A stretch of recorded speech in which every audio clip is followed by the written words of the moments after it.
Every day, many people go to the grocery stores and buy their food. While many complain about the high price of food, little do they know that there is a Jewish tax that they have paid when purchasing most of their food, as some who dislike Jews argue.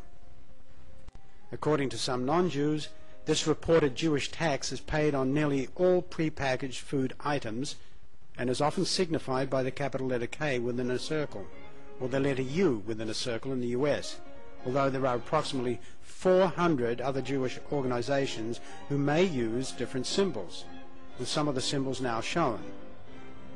By displaying these symbols, this means that the food is in fact kosher, and that the company has paid a fee to rabbis.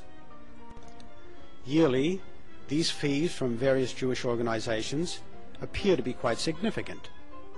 Additional costs are made by having to purchase supplies from other kosher shops, such as kosher flour for a pre-packaged kosher cake mix, and from some suppliers having to handle kosher food in a different manner, although there appears to be no health benefits obtained from such.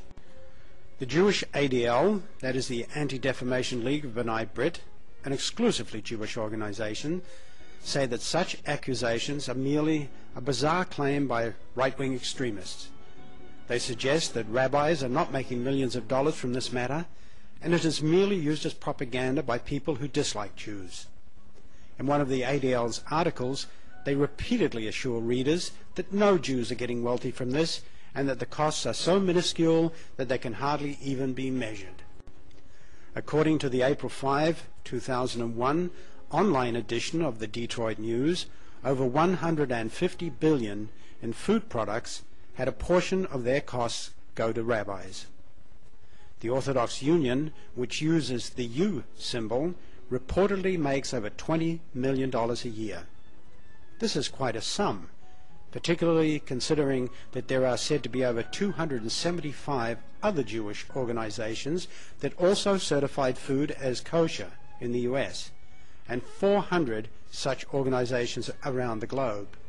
Just 2 years after the article appeared in the Detroit News on July 1, 2003, eBiz Asia reported that the global kosher tax was now on $165 billion worth of goods, which was up $45 billion in 1996 and up from $250 million worth of food 25 years ago. Most likely these fees have increased even more since the article appeared. The Jewish Anti-Defamation League of B'nai B'rith has said in the past that Heinz's costs were very little. In fact, according to the ADL, Heinz's costs were so small we can't even calculate it.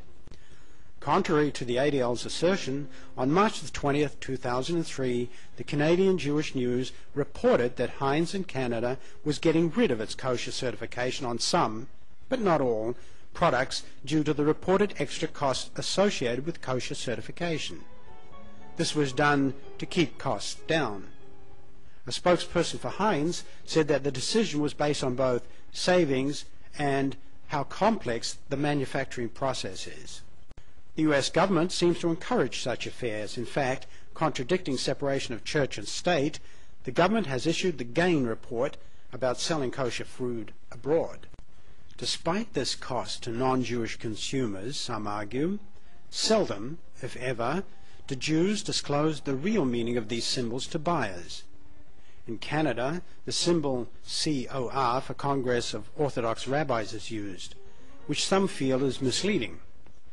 Dr. Lubomir Potulak, a retired Canadian psychology professor who is not anti-Semitic at all, has suggested that Jews should have a Star of David on the products so non-Jewish consumers know that they are in fact paying a Jewish tax.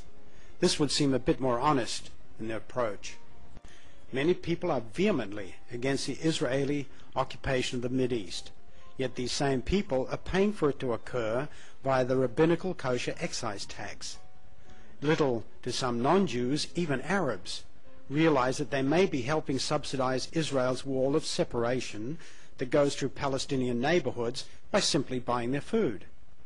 Even if the sum of the money from the rabbinical kosher excise tax does not go to Israel directly, it certainly eases up other monies that can be then earmarked for such. Some non-Jews feel that these fees are an unfair burden to non-Jews, since it is non-Jews who pay the greater portion of the fees. The number of Jewish consumers does not affect the costs in most cases, and there is no evidence to indicate that this is the case. Jews are roughly 2% of America's population, and those who eat only kosher foods probably account for 0.5%, mostly during religious observances. Some smaller companies have done away with the Jewish tax after discovering that it didn't help business. Today you will see kosher certification noting that such fees have been paid on most prepackaged food products, from pancake mix to crackers to lasagna noodles to ketchup, mustard, tomato juice, and so forth. Tens of thousands of products now have this kosher tax. This kosher tax is not just on food products. In fact, nowadays you hear about kosher aluminium foil, kosher wax paper, and kosher plastic wrap. There are now kosher cleaning products, which you certainly don't eat either. There is kosher water. There is even kosher steel nowadays. In Jewish publications it is made clearly known what is kosher. However, as some people have pointed out in Gentile publications, evidence that a kosher tax is to be paid is deliberately hidden. In this ad for Dobie pads, the kosher certification was brushed out deliberately. You'll never see an ad like this old one from Heinz Beans in a non-Jewish publication.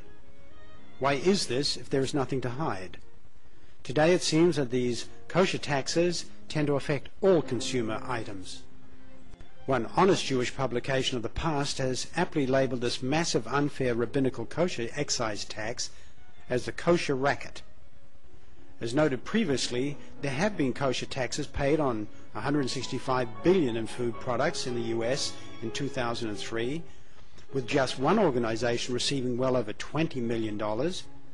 Overall, according to the Albuquerque Tribune of July 29, 2002, costs are roughly $6 billion for kosher certification, or roughly $1 for every $30 spent on kosher certified products.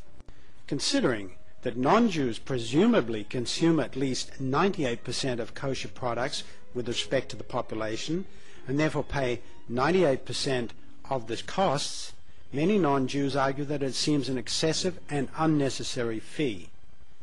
If Jews wish to pay for their certification and the extra costs associated with that, most non-Jews see no problem.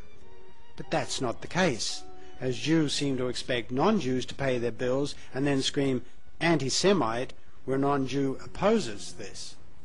If Jews grow up being taught about this rabbinical kosher excise tax and realize that non-Jews pay the brunt of the expense unknowingly, why have no Jews opposed this? It is obviously that many Gentiles who know of this do not speak up. They are afraid of being said they promote anti-Semitism.